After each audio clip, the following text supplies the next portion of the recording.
Well, greetings, friends. This is Calabrios. You know, after this weekend's past destruction of Matthew Macklin, WBA middleweight champion Gennady Golovkin is now looking to quickly advance his way to the middleweight division.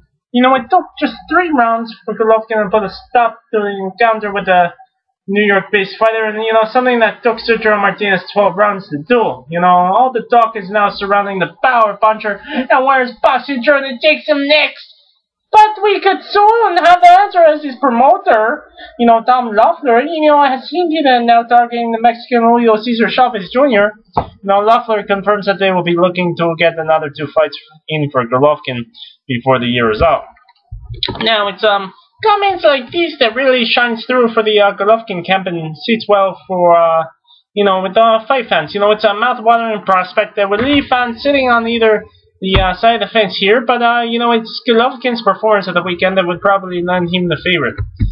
Chavez Jr., who was set to fight American Brian Vera later this year, he's also found himself in the public eye after finally having his drug abuse case settled. A reduction of $800,000 has left the Mexican only having to pay a $100,000 fine. This also comes after completing a 9-month ban from the sport.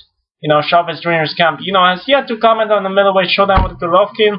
It would come nearly a year after losing to pound-for-pound contender Martinez, a fight that not only ended his unbeaten streak, but also landed him in trouble after testing positive for marijuana.